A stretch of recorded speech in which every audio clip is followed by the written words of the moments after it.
Recording in progress. Buenas noches. Buenas noches formalmente ahora, muchachos, gracias por estar. Hoy vamos a ver cómo es el tratamiento de un efluente cloacal, ¿sí? La próxima clase, como comentaba recién, vamos a ver efluentes industriales. Como primera medida, vamos a tratar... ¿Están viendo la plaquita que dice gestión de procesos industriales 2? Sí, profe. ¿Sí? Bien. Perfecto. Bueno. Entonces, nosotros tenemos que tener en cuenta ciertos aspectos para poder...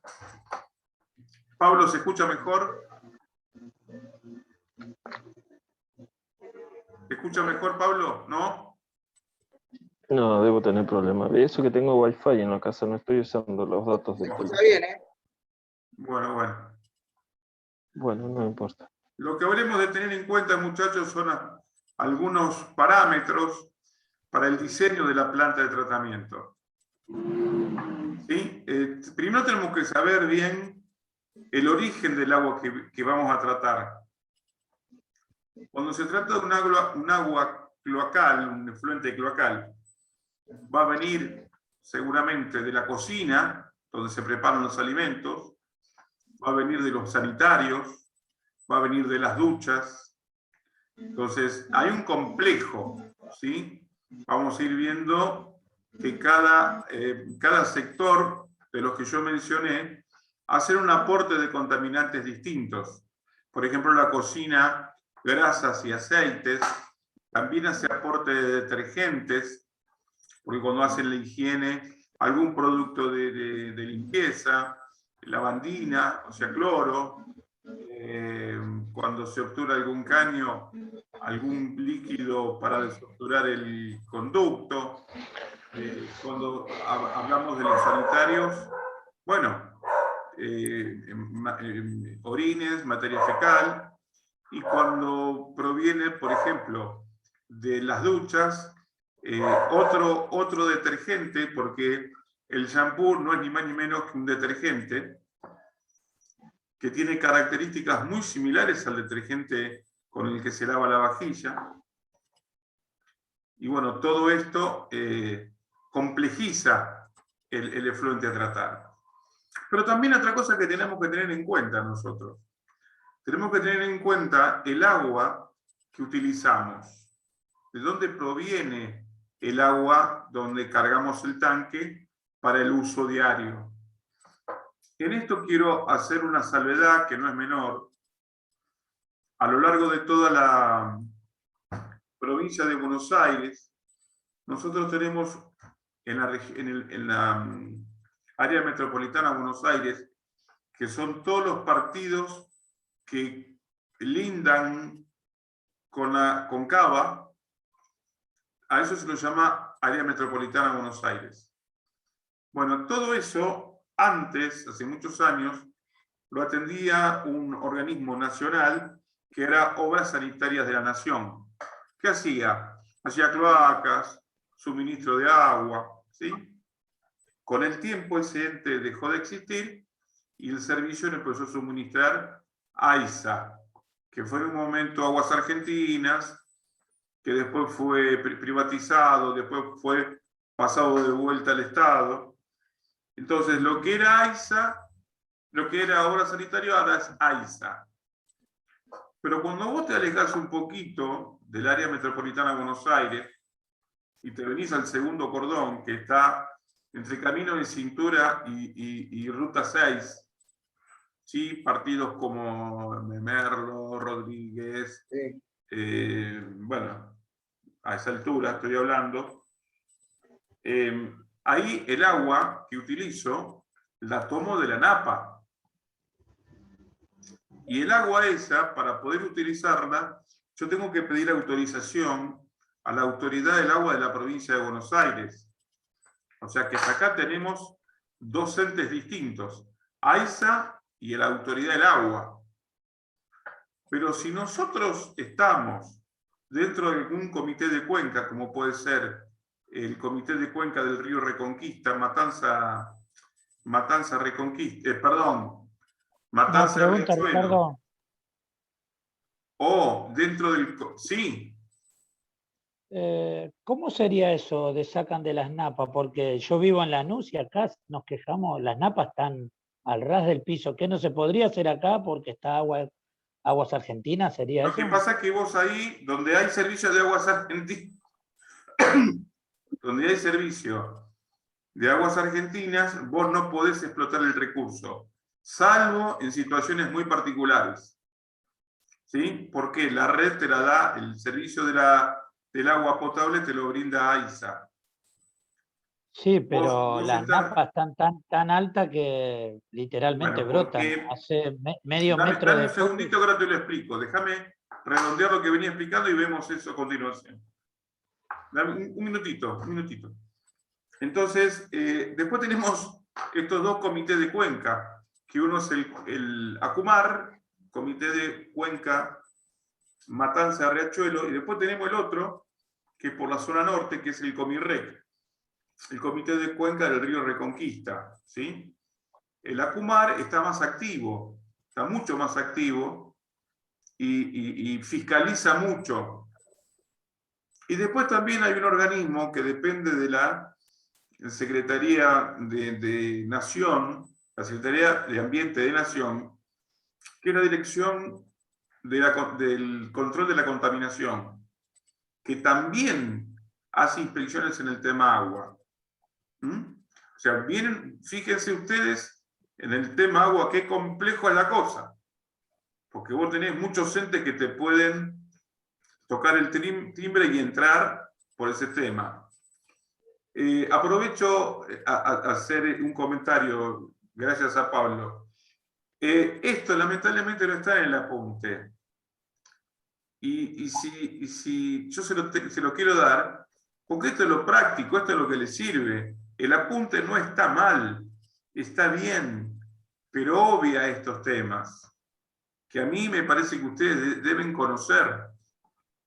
La cantidad de organismos que tienen injerencia en materia del agua. ¿Sí?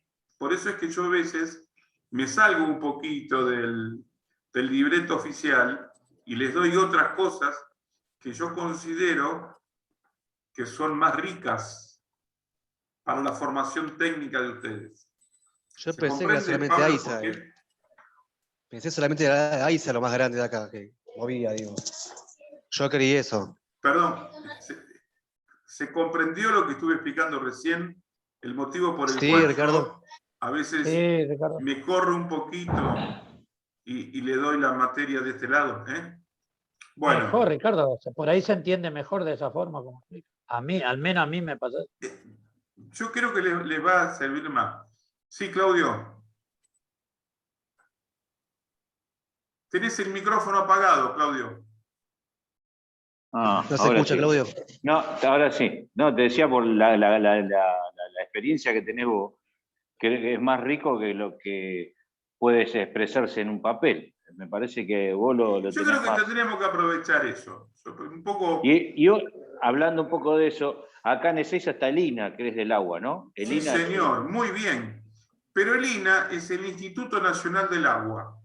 Sí. ¿Qué hace el INA? Investigaciones. Por ejemplo, está adentro del INA, hay una pileta donde, o sea, todo lo que tiene que ver con el uso del agua lo investiga el INA. Por ejemplo, tiene una pileta donde hacen pruebas de resistencia hidrodinámica de buques. Hacen buques a escala, lo meten en la pileta y le simulan olas. Entonces el buquecito, o sea, el diseñador naval hace una maqueta, la lleva al INA y lo estudian. Supo haber en un momento lo que se conocía como un área, el CETUA, el Centro de Tecnologías de Recursos Hídricos. Que decir, bueno, a ver cómo puedo mejorar la calidad del agua, cómo puedo... Es muy interesante lo del tema del agua. Uno de los problemas que marca Nacho, que es el tema que en Buenos Aires tenemos dos napas de agua.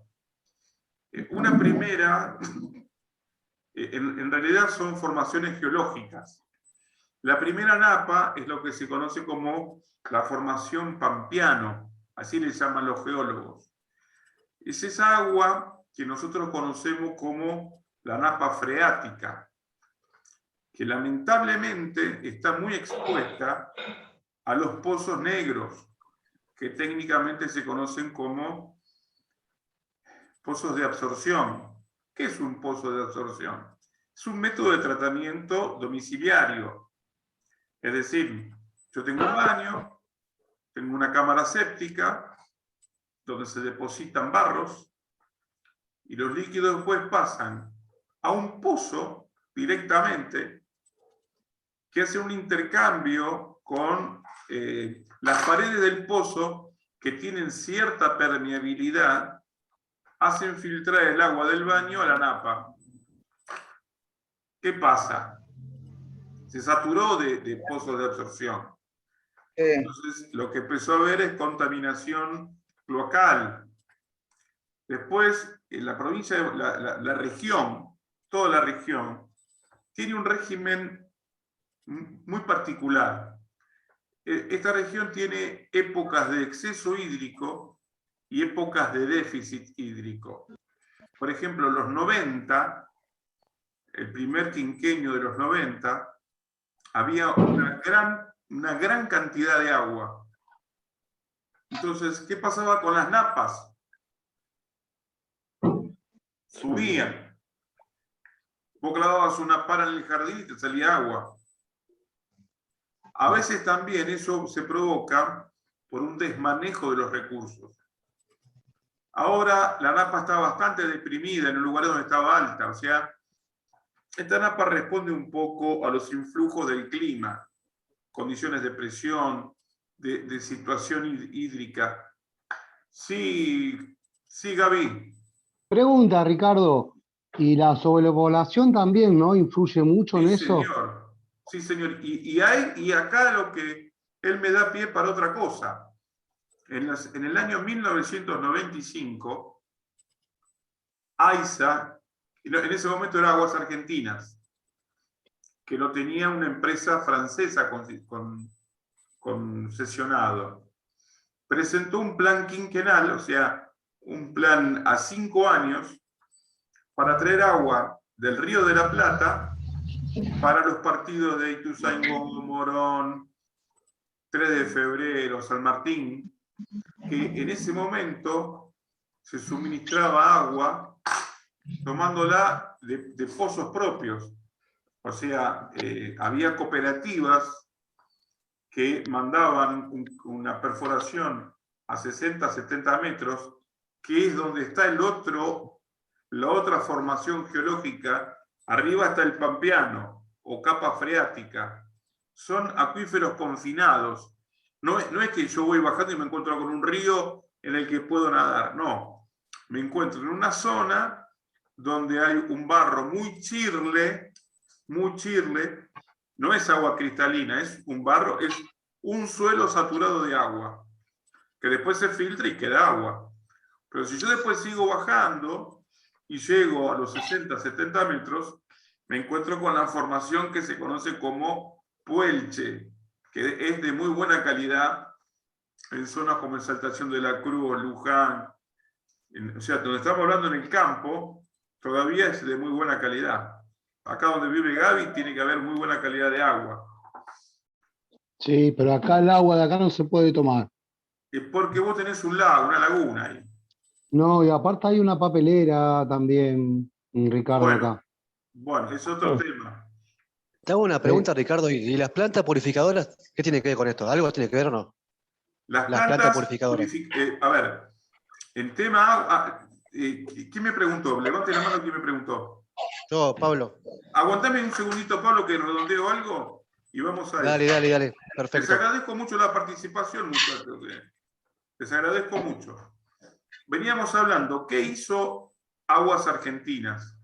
Presentó un plan, le dijo, muchachos, basta de usar agua de las napas, porque se está produciendo un fenómeno de agotamiento y de arrastre de aguas contaminadas. Entonces, yo te voy a traer un caño subterráneo que va a bajar, va a venir de la zona de la avenida Lugones, muy cerquita de una cancha donde la gente tiene frío en el pechito. Ahí hay una planta, hay una planta que se llama Hace muy bien lo que hablas. General San Martín, que es la planta que Es toma agua agua fría. del Río de la Plata. Ustedes habrán ido con la novia algún día a pasear ahí en la costanera y se habrán preguntado, ¿qué hace una casita en el medio del río? Una casita, loco. Lleva una casita de material. Bueno, esas son las bombas de extracción de agua del río que se bombea a la planta San Martín, que es, como decía Pablo, es una planta potabilizadora. Es decir, agarra agua del río y la convierte en agua potable. Luego la inyecta en la red y la distribuye. Entonces, ¿cómo se distribuye? Con un río subterráneo. Entonces, atravesó Saavedra, ahí a la altura donde está el Parque Sarmiento, pasó, entra 3 de febrero por el Paseo de los Granaderos, al lado de la cancha de Almagro. Después Sí, sigue más para fría abajo. sale el agua ahí. ¿Eh? Más fría sale el agua ahí. Sí. Y después llega al final, la última planta de bombeo que hay está en los fondos de la primera brigada aérea de Palomar. Ahí hay otra estación de AISA.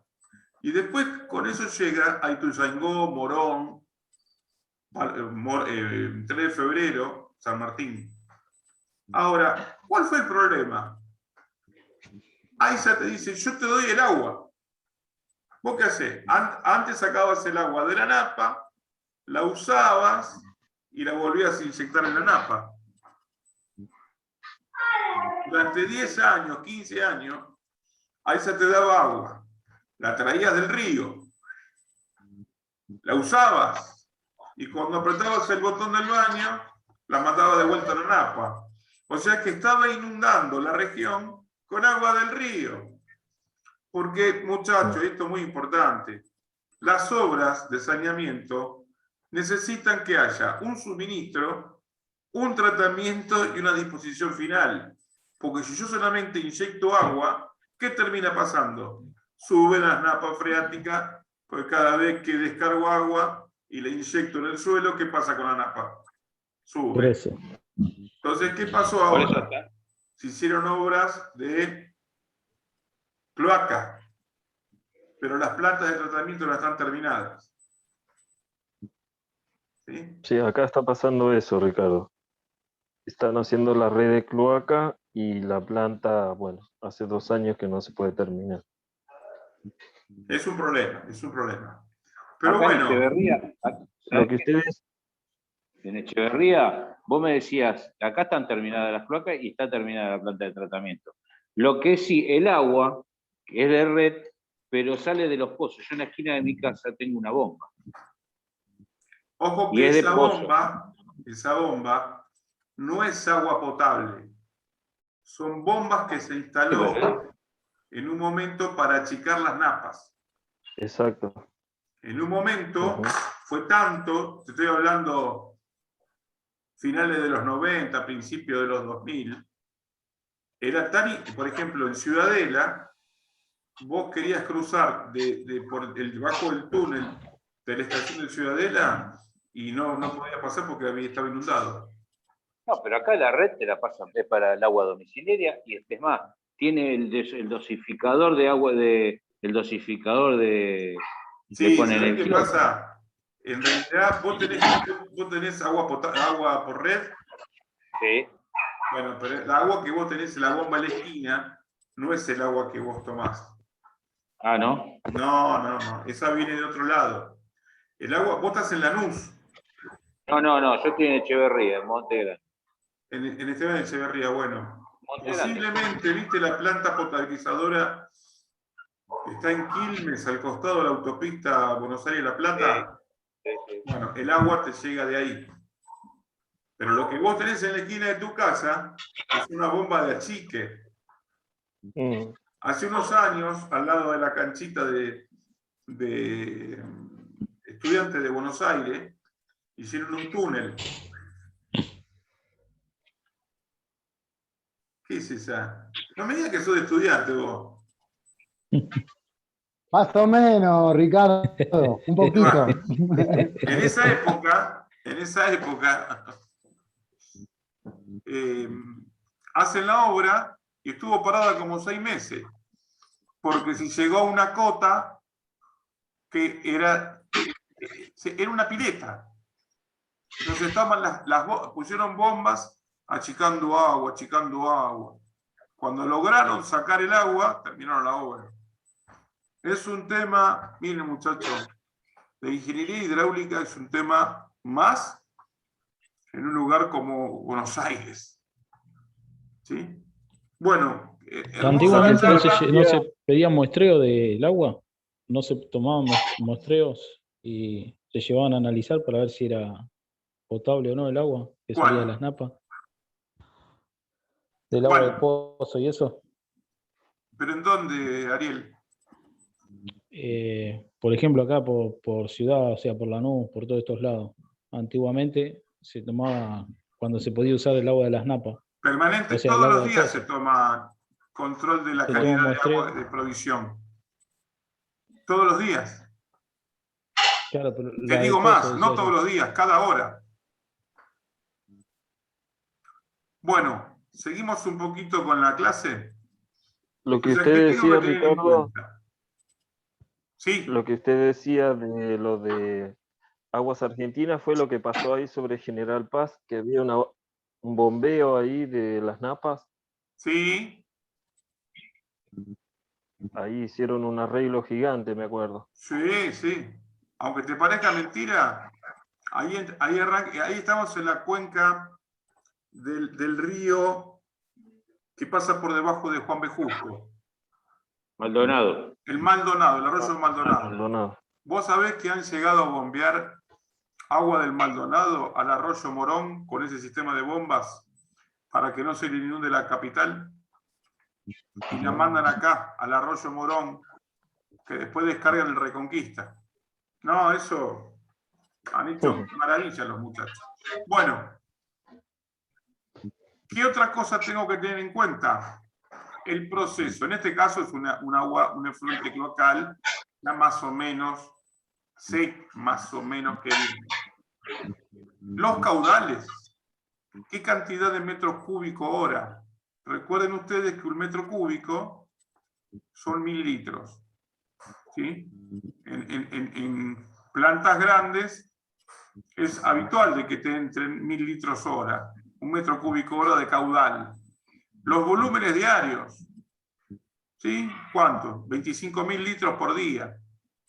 Porque eso me permite dimensionar el tamaño de la planta. Y lo que siempre se hace un estudio de laboratorio que se llama caracterización del efluente, que analiza el perfil de los contaminantes que tiene el efluente. ¿Sí? Vamos a avanzar un poquito. ¿Cuáles son esos parámetros que se miden habitualmente? El pH que es una idea del nivel de ácido o alcalinidad que tiene el agua. El pH se mide en una escala que va de 1 a 14, siendo el punto neutro 7. El agua que consumimos tiene que estar entre 6,9 y 7,1 máximo. Tiene que ser neutra. Lo mismo el agua que descargamos tiene que estar en neutro. Si está entre 1 y 6, es un agua ácida. Si está entre 8 y 14, es un agua alcalina. Cuando hablo de alcalinidad, háganse la idea de la soda cáustica. Viste, que a veces, che, está tapado el caño, que mandale un poquito de soda cáustica, un poquito de agua. Entonces se lleva puesto todo.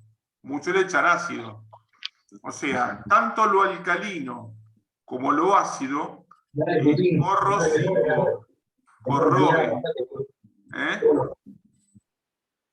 ¿Hay alguien que me habla?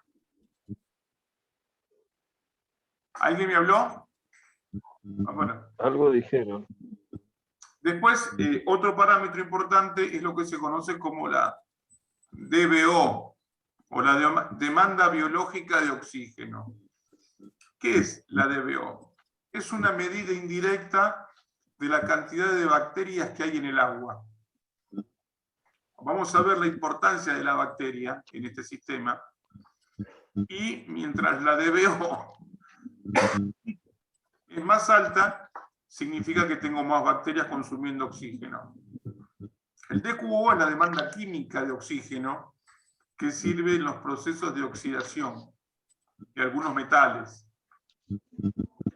La turbidez, ni más ni menos, agarro una muestra de agua, la miro y yo voy a ver un montón de partículas que están en suspensión, ¿sí? Que no dejan pasar el sol.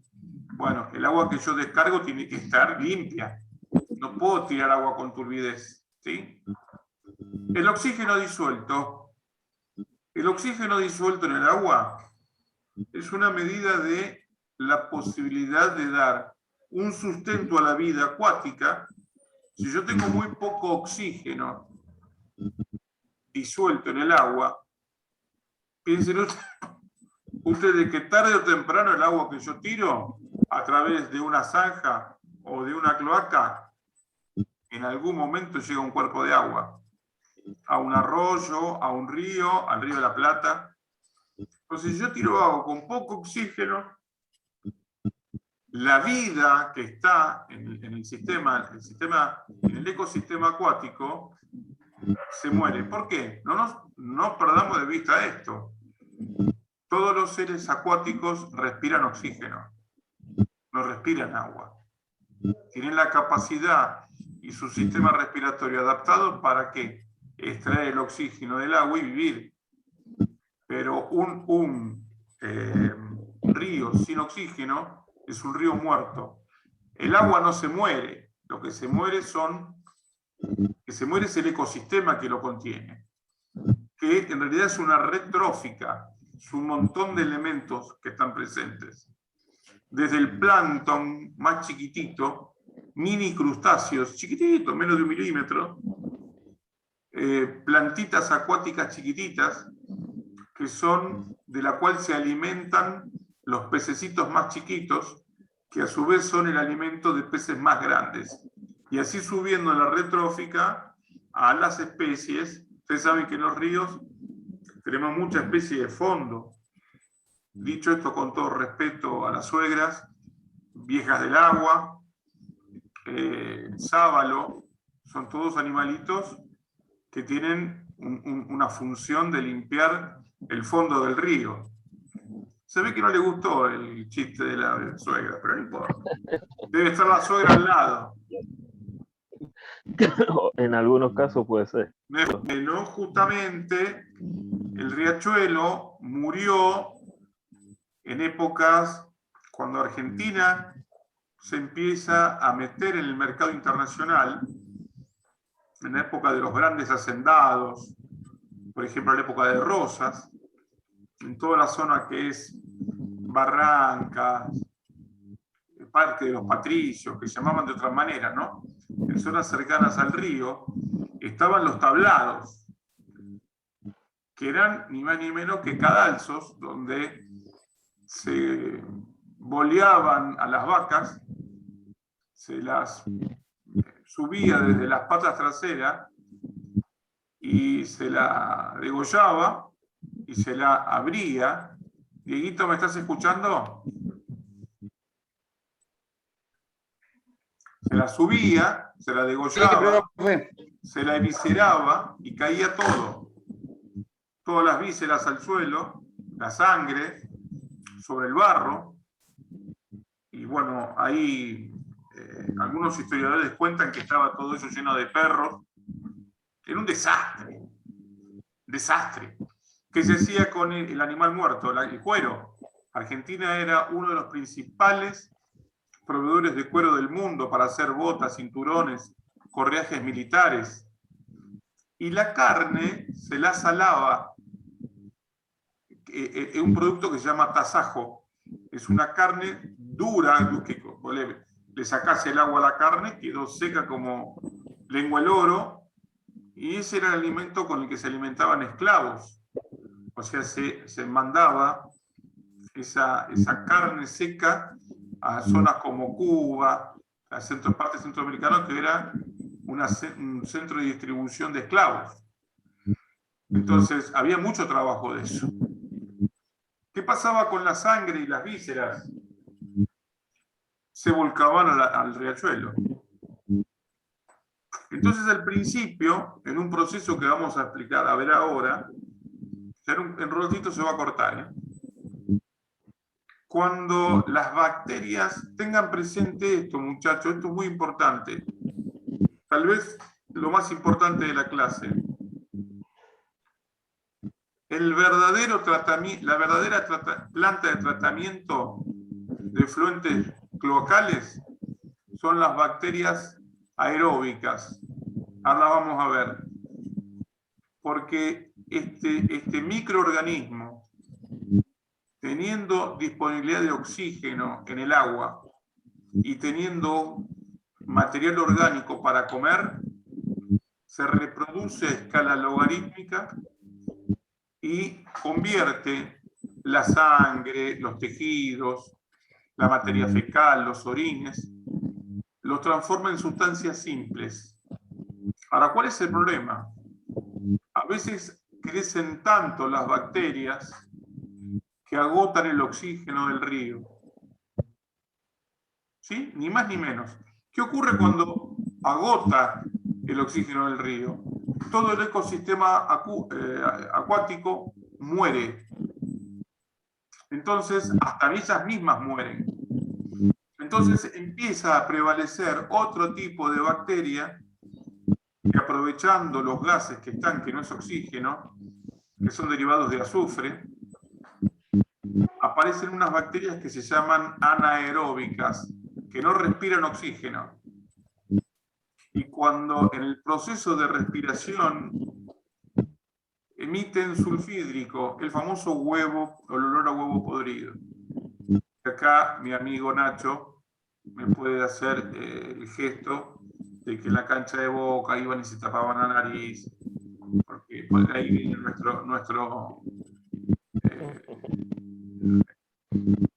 nuestro apodo de bostero, porque era el olor que decían, como son medio ignorantes, pensaban que era materia fecal. Todavía hay olor. Sí, Siempre hay olor. pero te voy a decir algo, querido, no es materia fecal. Esto es importante, muchachos, no es materia fecal el olor del cual proviene eso, sino es la respiración de las bacterias anaeróbicas. Cuando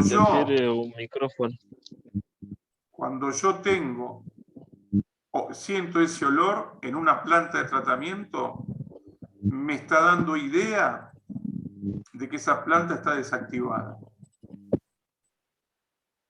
No puedo tener ese olor. ¿Por qué? Se quedó sin oxígeno. Por ende, se quedó sin las bacterias que me degradan el material a tratar. ¿Sí? ¿Está claro? Por eso en las plantas de tratamiento va girando los filtros para que vaya... No, ahora vamos a ver que hay algo importante a tener en cuenta, muchachos. Si bien los principios de diseño son los mismos, es muy difícil encontrar dos plantas de tratamiento que sean calcadas. No es que yo voy a un tipo y le vendemos una planta de tratamiento, va, la saca va y me la arma, es igual, y después viene otro, la compra. No, porque depende de muchos factores el diseño.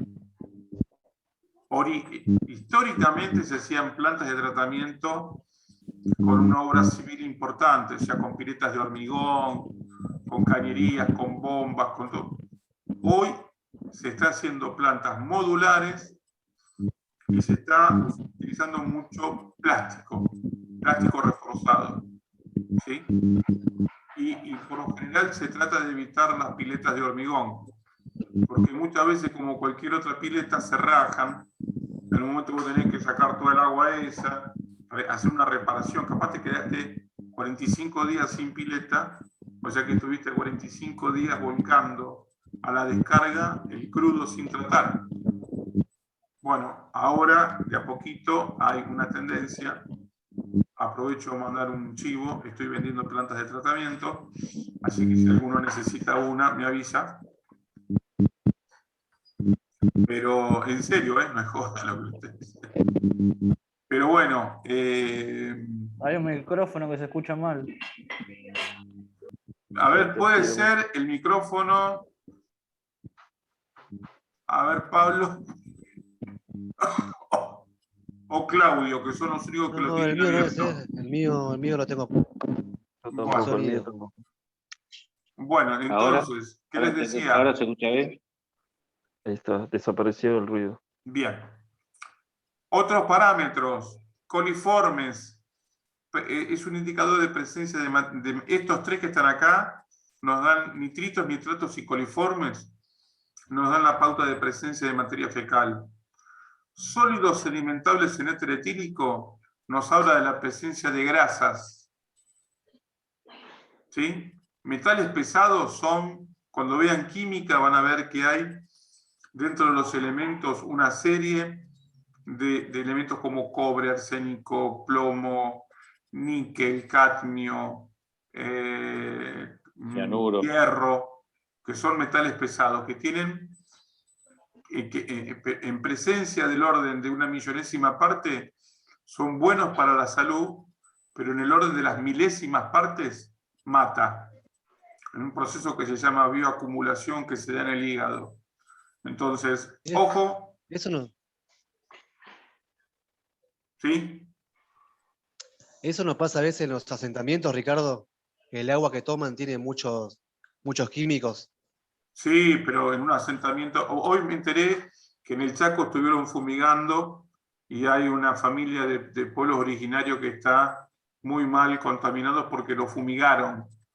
Lo fumigaron directamente con herbicidas. Y bueno, esos son.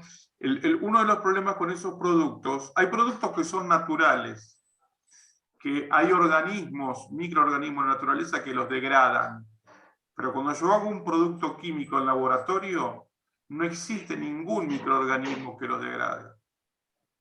Y eso contamina y a la larga mata.